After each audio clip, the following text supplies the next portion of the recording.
Yeah, thanks, Rick. Thanks to Fang for inviting us to come and talk about this trend in the business world. I think everybody's aware of how important AI is and will be. So encourage questions, and we'll have some things for you to do and to play with. So if you have an account somewhere with a generative AI program, I invite you to bring that up. We'll give you some things to play with. Um, so, Susie, move to the next slide. Can you do that? There we go. Yeah. So, really want to know very quickly, what's your level of experience with AI, right? I almost never use it.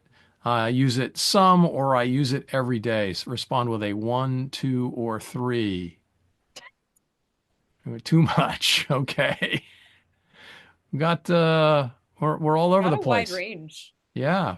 That's good. Well, for everybody, I think we will we will provide what I hope is some things of value. Whether you are a neophyte or an expert user, there's probably some things that you haven't thought about. Um, so, Susie, you want to move to the next? Yes. So first we're going to start with what is generative AI? What do we even mean by that?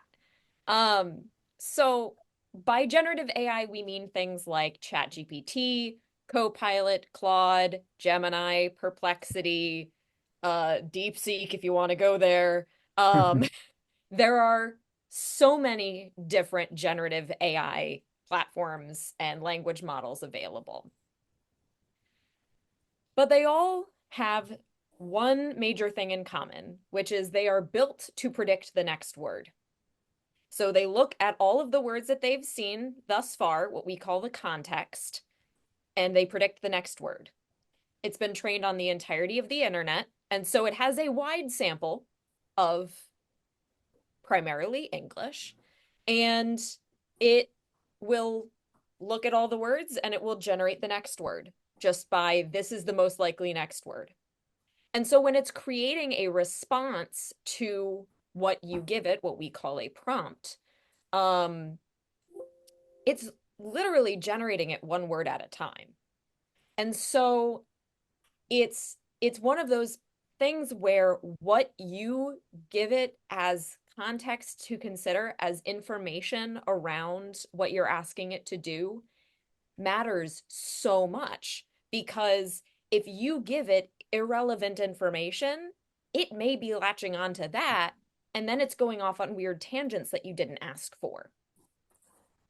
Um, things that you may experience when working with generative AI. It may go off the rails, whether that's going on to weird tangents or what we call hallucinating, which is essentially it making up facts.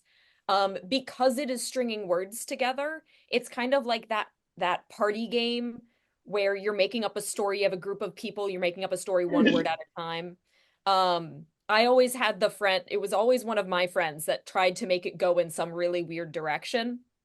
Well, that can happen with generative AI as well. It can make up facts. It can make up links as references for these facts that don't exist. Um, the formatting, unless you give it explicit instructions, the formatting may be wildly different, even if you're giving it the same info a previous time or comparing to somebody else. Um, so it's so important that you use your brain. Do not shut off your brain. Using AI, using generative AI is not an excuse to not use your brain. We like to describe it as a tireless intern, not an expert. It will happily do the same thing, the same task, the same project over and over and over again, making little tweaks or making bigger tweaks until it gets it right. But just like you wouldn't hand something you got from an intern to, say, a board of directors, you're not going to do that with AI, or we highly recommend that you do not do that with AI. It still needs oversight. it still needs somebody to look at it and make sure that what it's giving is correct information, that it's worded well, because again, it's been trained on the internet. Not all of what's written on the internet is good writing. Um, and so it's very important that it does have that oversight.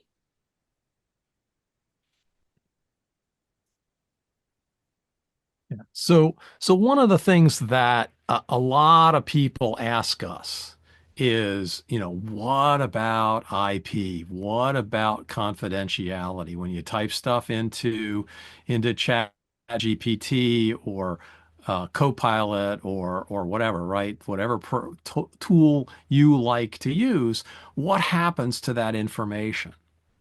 Well, we have a Teams account with ChatGPT. Um, and it says right there at the bottom, because we've told it, you know, that it says that it will not use any of the information from the chats to train any of the models.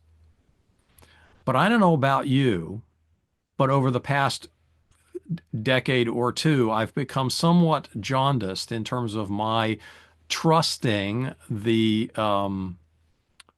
word of those large corporations is that they're not going to use my data, right? So you have to think about those kinds of things, right?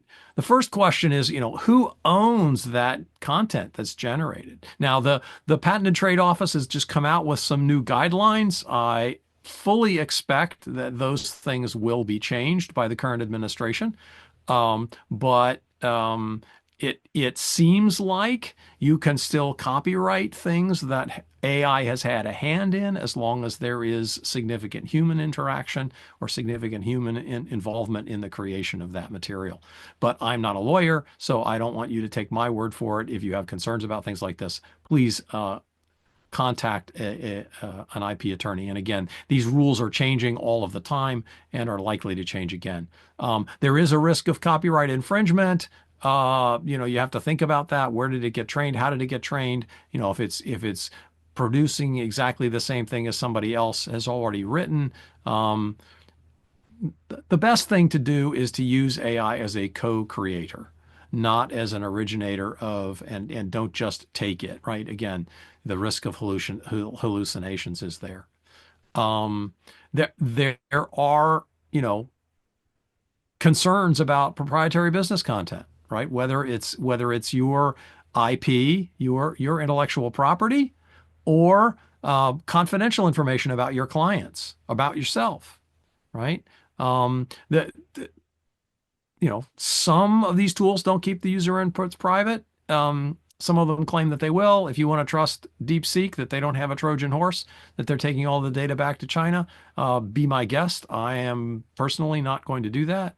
In large part because I have no recourse if I find that they have acted in a way that goes contrary to what we have been led to believe, right?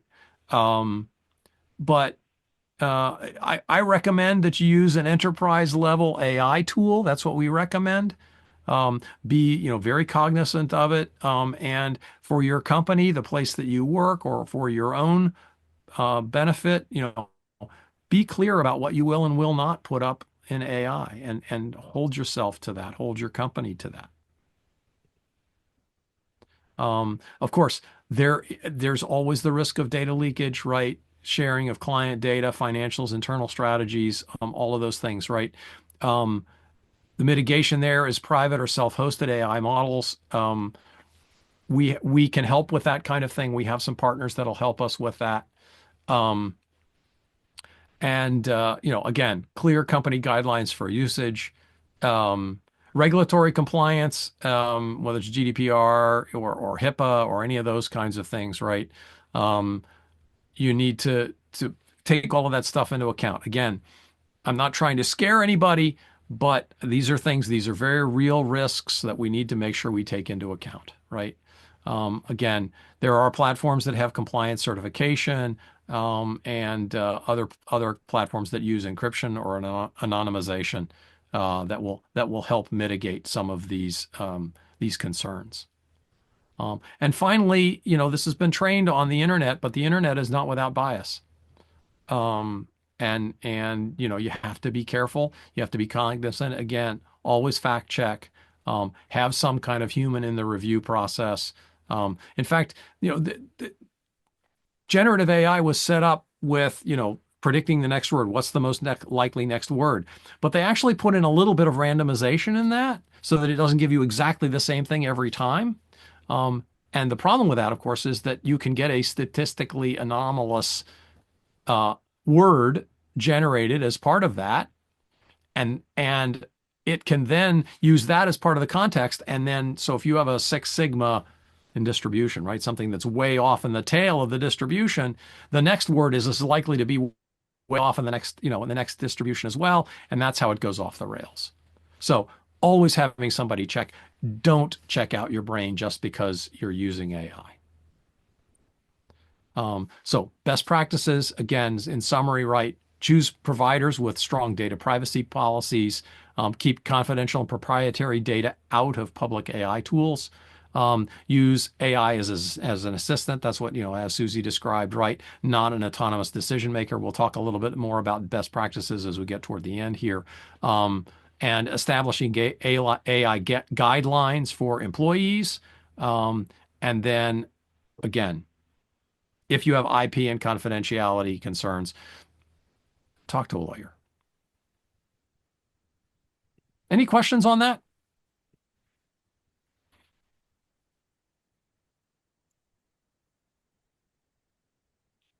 Okay, All right.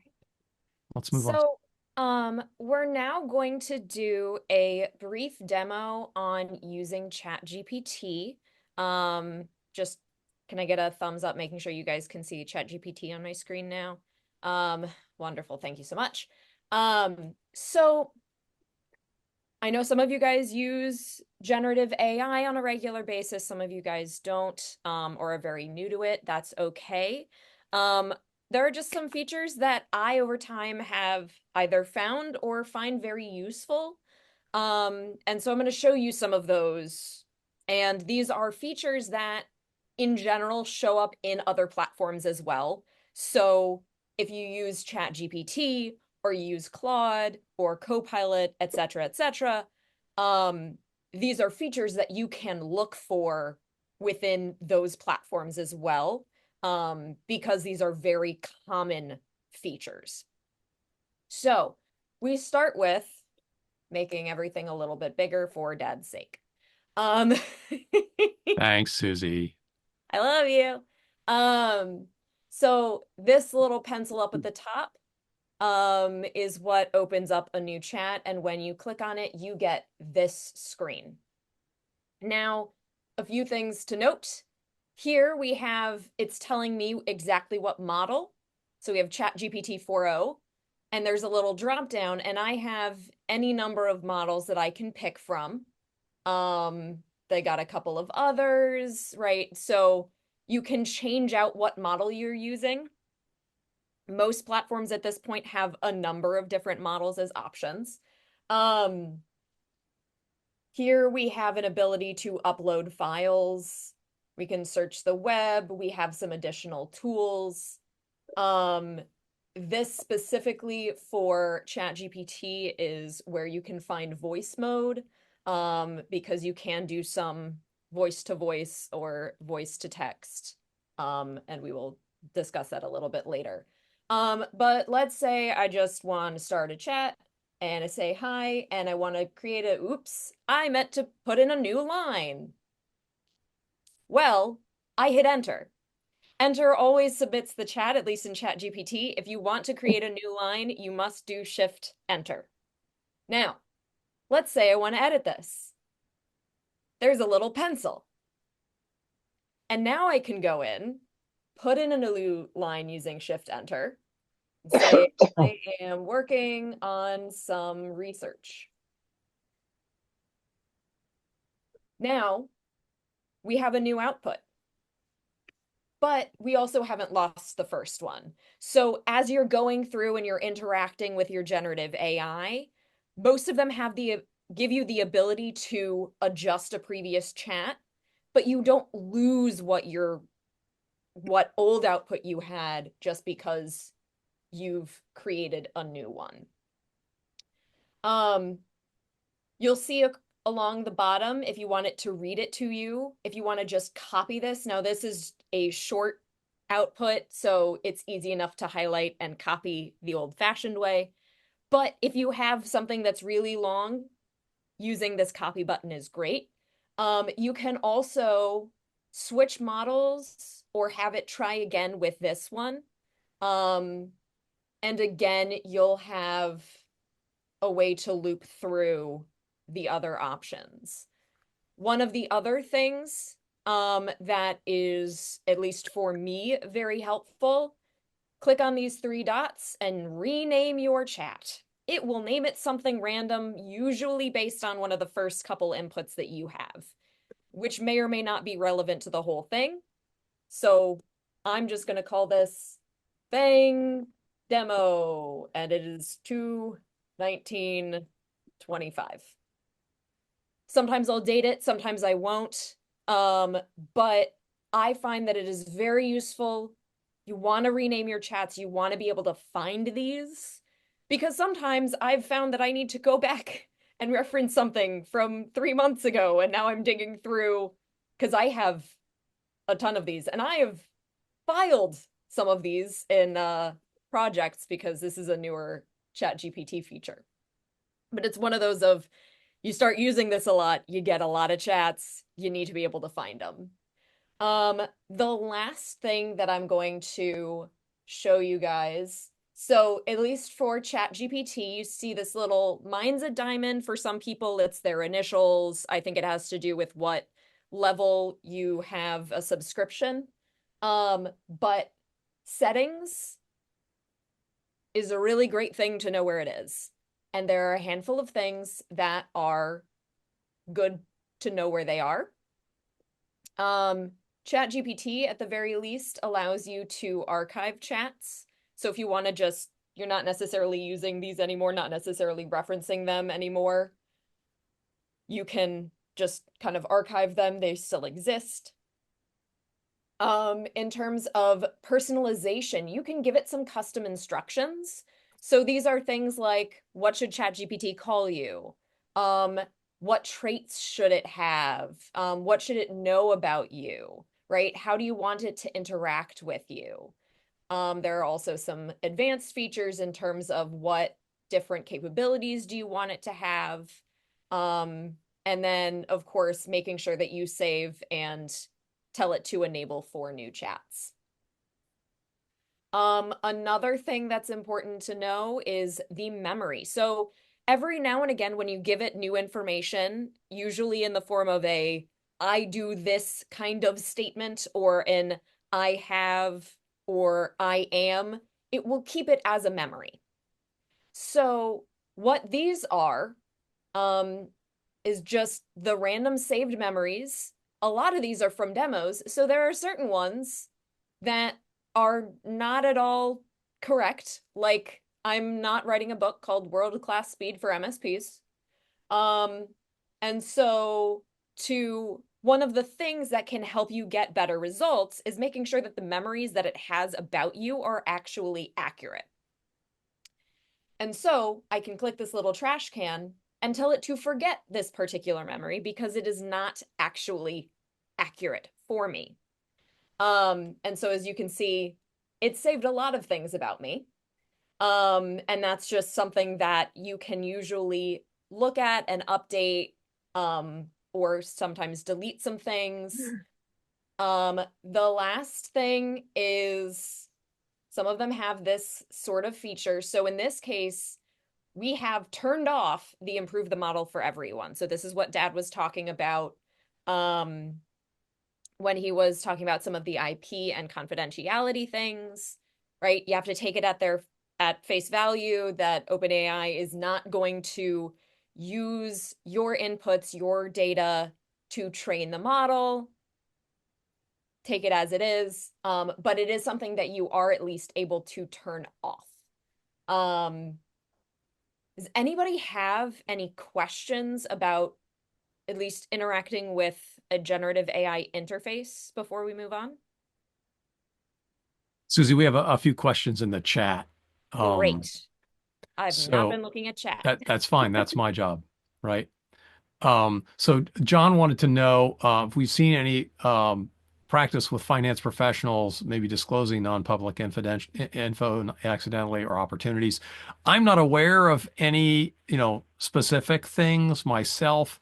Um, I do know that there have been stories of lawyers taking uh, things that were generated by ChatGPT and handing them to a judge and then getting disbarred um, because the stuff was not true.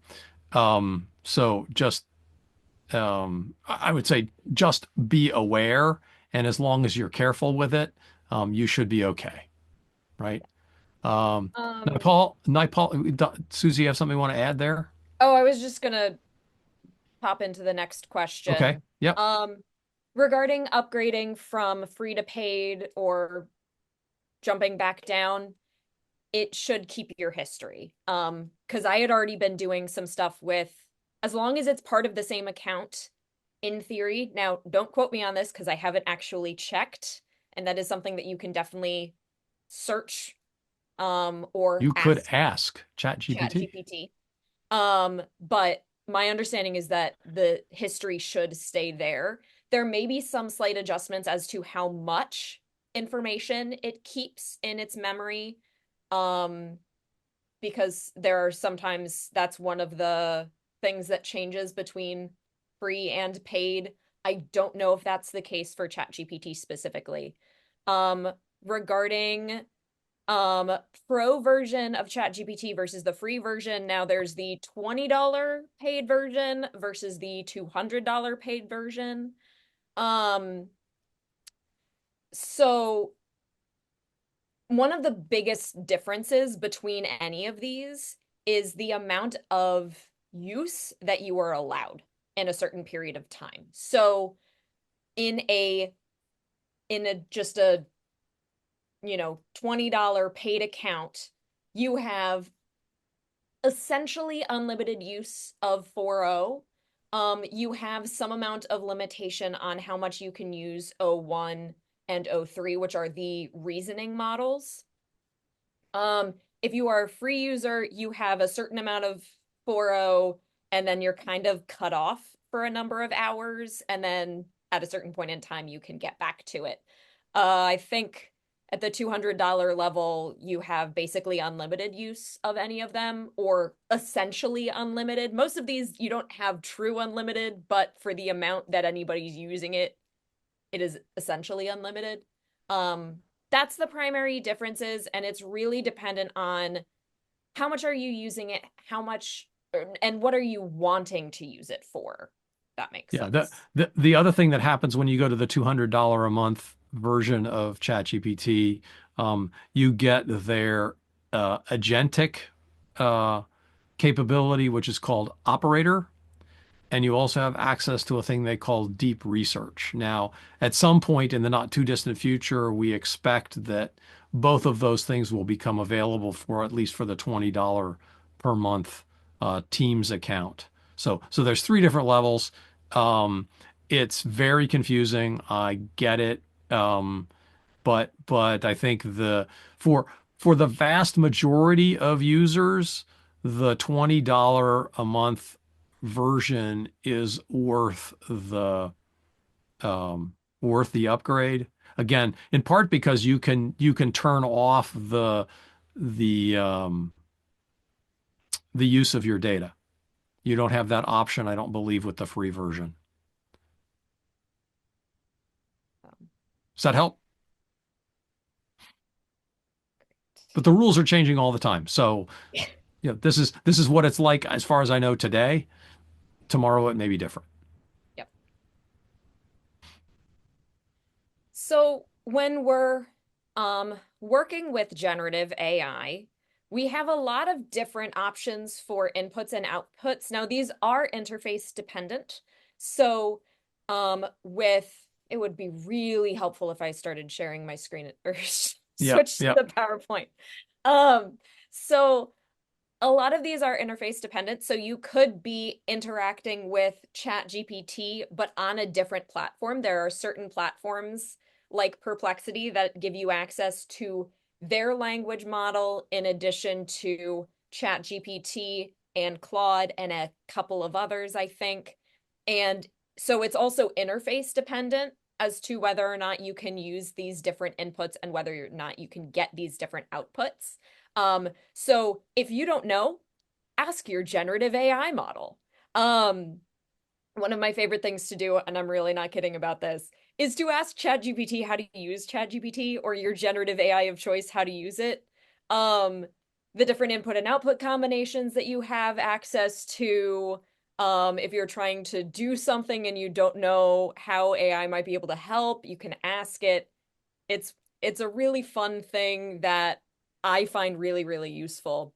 But in terms of these input and output combinations, right, we're going to show you these. There will be a document that we will be handing you guys, a Google Doc that will have more information than we are showing you in this PowerPoint because we only have so much time. Um, but the idea is you can mix and match these. You can put in some text and get out a file or get out a code. Or you can put in file, code, image, whatever you want, pretty much. And then usually if you're putting in something other than text, you might need a little bit of text like, please explain this image to me, so that it knows what to do with the other bit that you are giving it. Um, but in general, you can do a lot of different things with a lot of different types of information. And so we're going to go over a few of these. And again, you'll have a document that gives you um, a lot more information on all of these. So first, we're going to talk about text to text. Um, there are a whole bunch of different things. This is the one that you are probably most familiar with, which is literally you type in some text and it spits some text back out. So in this case, we have things like financial forecasting, risk assessment, earnings report analysis, merger and acquisition evaluation, compliance monitoring, right? Any number of things you can ask it for information, for ideas, help you to brainstorm, right? Any number of things you can do. Um, and it's as simple as typing in some text in, generally speaking, plain English, um, and go from there. One thing I will add, because it takes into account everything that you've put in and everything that it's spit out, because it does also look at its responses as part of the context. Um, if there's some part of its answer that you don't like as you're working on something, fix that now and then keep going. Because if you're just figuring it will get better or it will get, closer to what you're looking for, it probably won't. So always make sure that you are satisfied as you are moving along in whatever process, task, workflow, whatever it is, as you are moving through, make sure that you are happy with that output before moving on to the next step. Anything you want to add to that, Dad? Nope. I think, again, this is the most common way people work with generative AI. So we're going to do a real quick. Does anybody have a goal that they're trying to do? And maybe there's some obstacle that they're running into, personal, professional, otherwise. I can always put something in, but I always like doing demos that people actually are interested in instead of just, I suck at keeping my office clean, which I'm sure none of you guys can relate to that.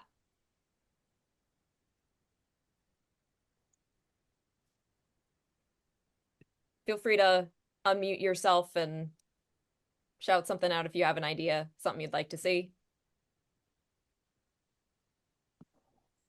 Hi, this is Patrick. I guess I would like to see you upload a document and then analyze a document, just that document, not with all the garbage of the internet thrown in. Gotcha. That we will be talking about using file to text in a little bit. Okay. But I'm looking specifically if anybody has a goal that they're trying to accomplish, maybe there's an obstacle that they're running into.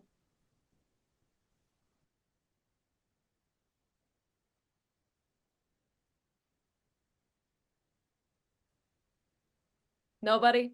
Nobody's trying to accomplish anything.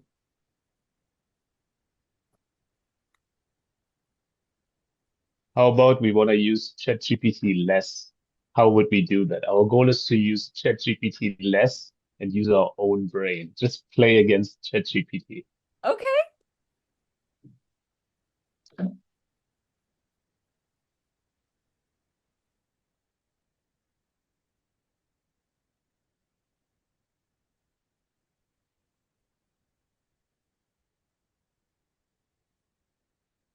I'm really curious what it makes of this.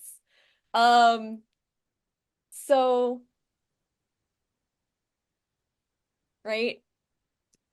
Think about reflecting before asking, right? What are your initial thoughts, ideas, or solutions? Um, yep, I can respond to your questions with guiding questions instead of direct answers. Design critical thinking exercises. Can play devil's advocate, challenging your assumptions or introduce alternative viewpoints. Right? There are a lot of things, right? This is one of those. This is actually really, really great. I love this. Um, so this is right, one of those, I'm trying to do this. How can you help? Right? Um, and this is something that is useful regardless of what you're trying to accomplish at the time. Did something pop up in chat? Yeah. So Jeff wants to know, he said, I've had difficulty printing or saving the output. So why don't Yes. you do that real So I quick with will, this one? yeah. So one of the things that I'll do is literally just highlight the whole thing. If you have a really long one, you just keep going until you run out. And then I just do, so I'm on a Mac, so it's, for me, it's Command C. Otherwise, it's Control C. And I literally just copy it. And then I'll open up, say, a new Google Doc, and I'll just paste it in. That's how I usually do it. Um, I have I actually have an entire folder on my drive of just different ChatGPT outputs that I've gotten. Some of them are many, many, many pages long. Some of them are shorter. But this is the way. So if you are signed in, there's nothing you need to do to save the output. It is automatically saved in your account. Um, but if you are trying to share it with somebody else, sometimes this is an easier way to share it, is to share a Google Doc with all of the back and forth. Um, so that is what I would recommend. Just from my own experience, that's what I find is the easiest way to do it. So now it's your turn. And Dad, do you want to drop in the Google Doc link? So in this Google Doc, which I will pull up here, this is the document that I was mentioning that has more information than we are going over today.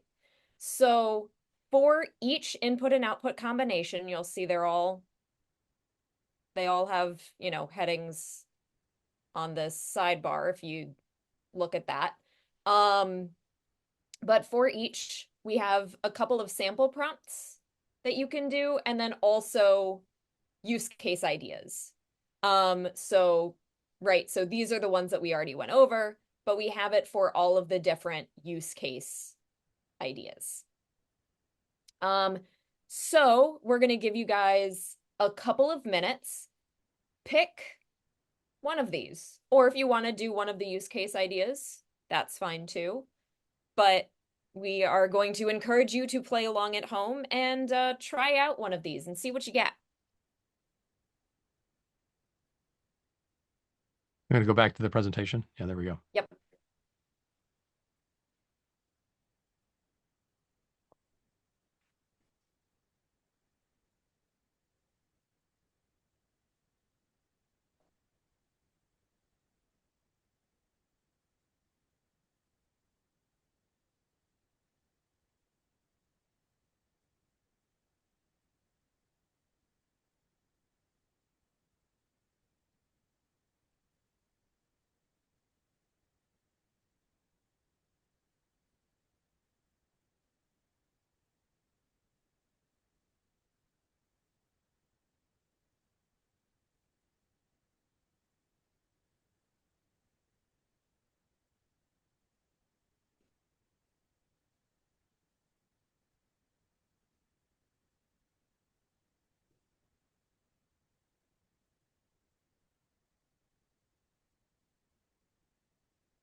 All right. I hope you guys got a chance to try at least a little bit of stuff. Did anybody get anything interesting?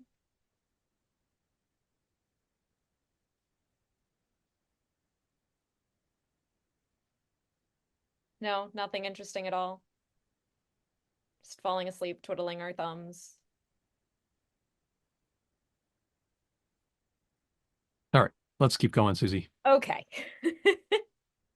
So next we're going to talk about file to text. Dad, you wanna take this one? Sure. And this is again something that you can use if you're a CFO or a CPA or something, you can upload information, again, being careful about the confidentiality of the information. Um, but you can upload information and get it to help you with analysis of it. Or maybe it's a competitor's information that you found somewhere, and you want to understand how it compares to what you have. Um, Looking at different, I think one of the more amusing things to do is to upload like the disclosure agreement from some website, right? The privacy policy, and ask ChatGPT, what matters about it, or when they give you a new one, what's changed. Might be an interesting thing to play with. The what I believe is the most common lie is I have read and agree to the terms and agreements. Nobody actually reads them. Um, Yeah, so gonna look at web to text, or talk about that briefly. So in terms of, right, this would be doing some amount of web research. So looking at, maybe summarizing some financial news. What's the latest, whether it's on the stock market or, how's this company doing? What's the, as quarterly reports come out, right? Um, Monitoring competitor financial announcements, whether there are certain economic indicators that you're wanting to track, financial regulation updates, new investment possibilities for market news, right? This is all yeah, and just and asking for, go right? search the web, right? ChatGPT has now a task function as well, so you can set up a task, a recurring task for it to go, just grab today's news, right? What's the latest that's happened in the last 24 hours on whatever topic it is that you're interested in, and it will do a summary for you.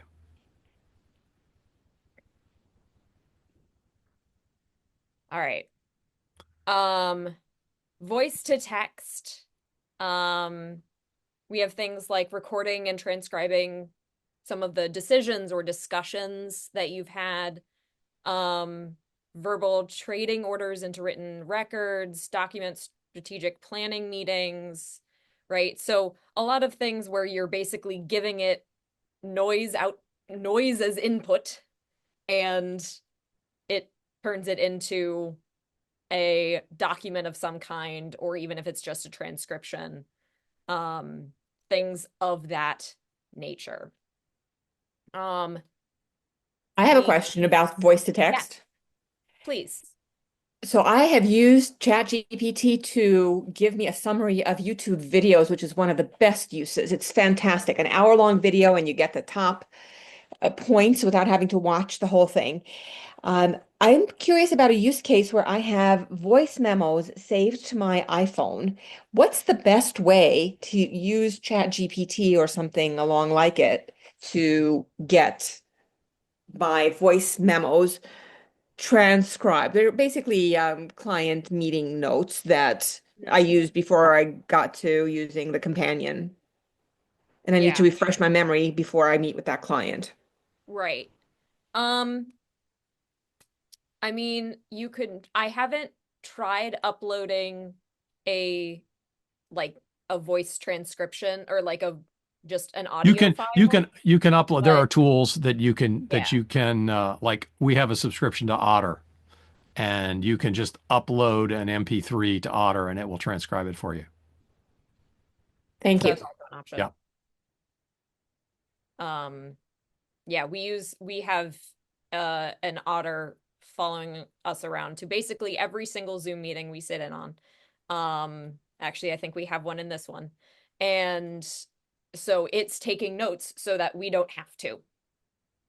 Because I was that very meticulous note taker during meetings. And so it's And there are very, several tools like that. There's Read AI, there's Fathom, there's Otter. umpteen different Pick ones. your poison. Um, yeah, Giuseppe? Let's keep going, Susie. Yep. We're going to run out of time No, here. I thought somebody else was talking. So this last one I'm going to let Dad cover because it is his absolute favorite. Yeah. The voice to voice thing to me was just a mind blower when I first heard about it, right? Um, Obviously, you can now interact either on the computer or with your phone. You can interact with ChatGPT or your generative AI of choice. You can have a brainstorming session. You can ask it for the analysis. And my favorite one is driving down the road to say, oh, there's a book that I want to, I hear about this book. Oh, can you provide me with a 500-word summary of this book and the top 10 things that would apply to me as a CEO, coach, consultant, right? And it will just talk back to you. You can ask it to analyze your pitch, right? Or if you're doing a presentation, a keynote, you can have it listen and provide feedback, and it will do verbal feedback. It's really cool.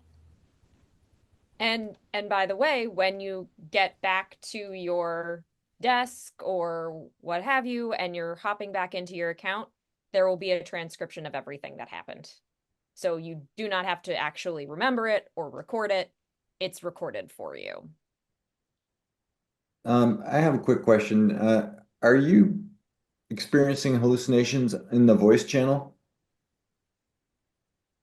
Um, Like if you ask it a question, does it just make stuff up in response? not any, I don't think any more than in like text.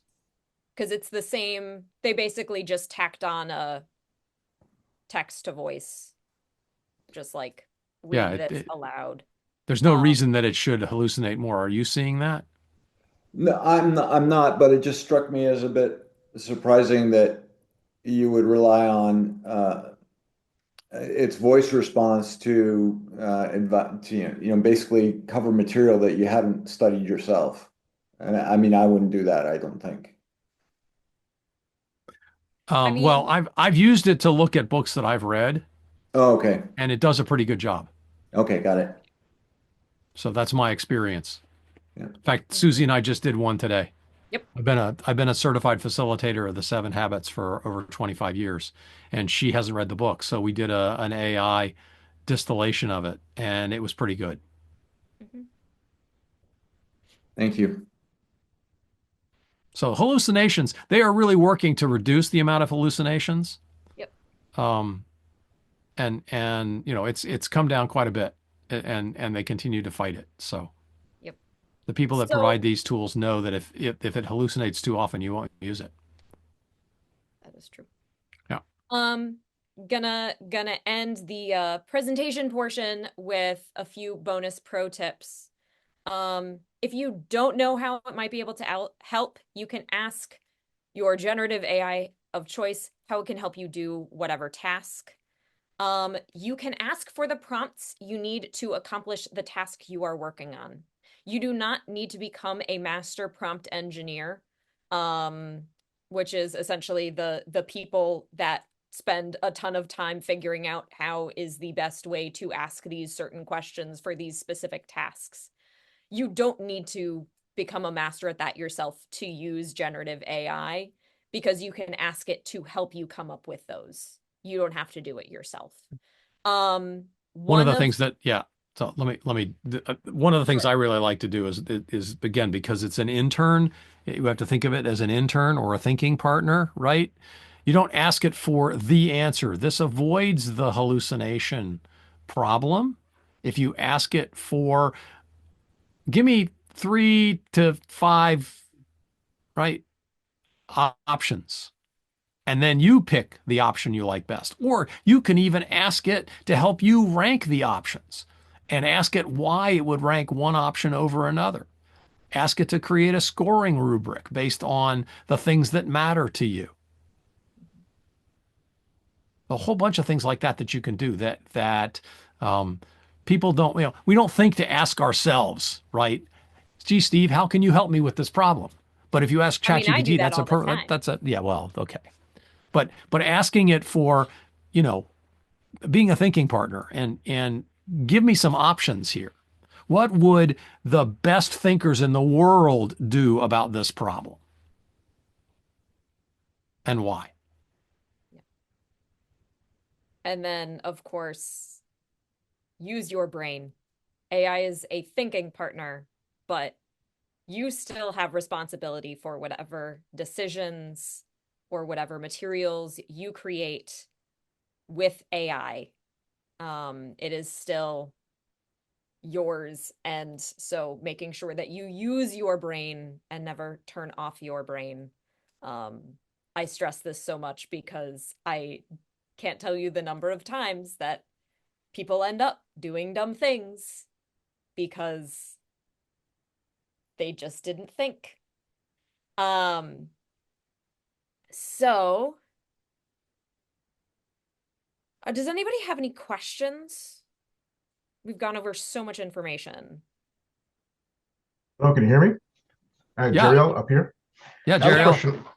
I have a question about the other competitors like Gemini and Microsoft.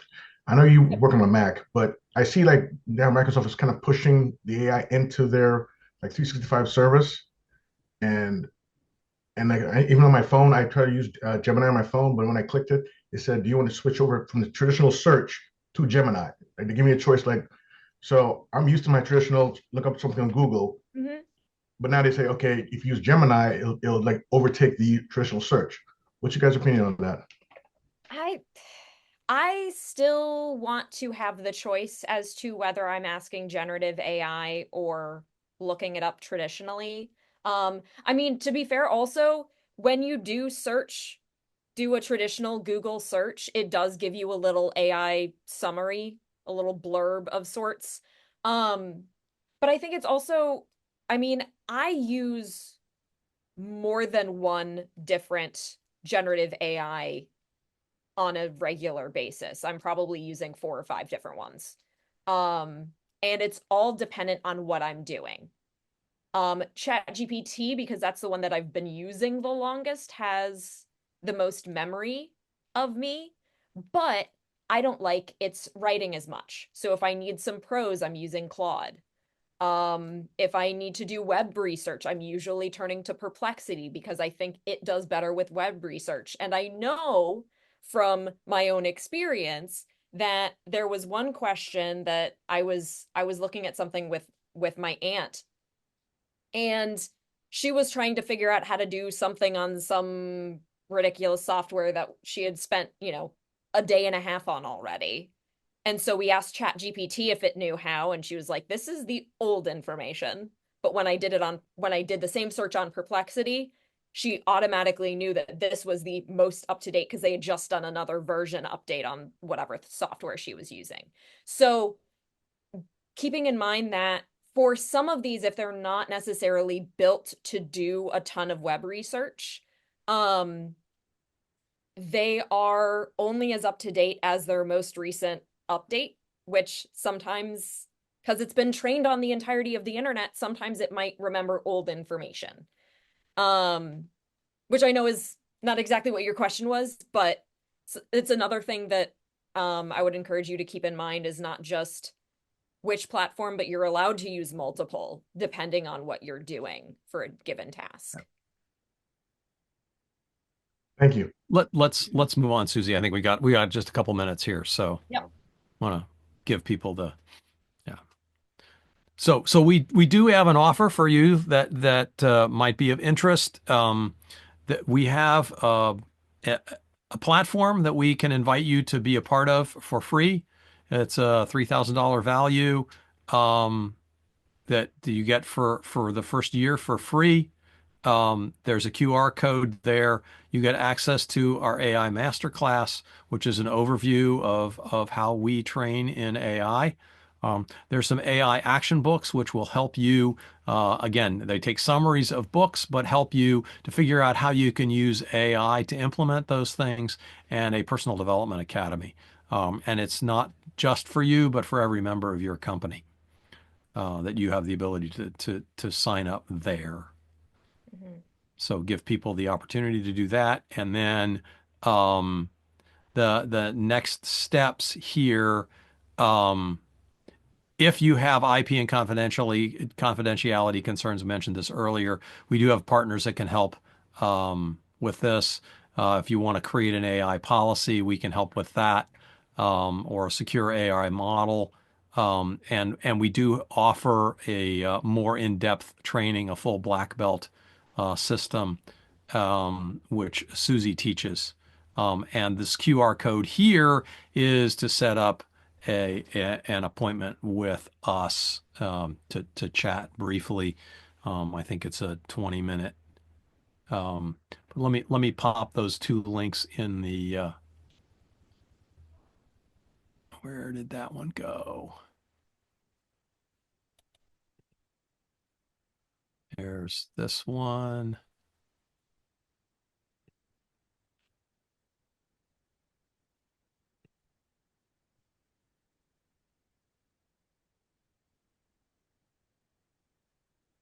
Put put those two links in the chat. Here's the first one to sign up for the um, no, we're not going to be providing the slide deck.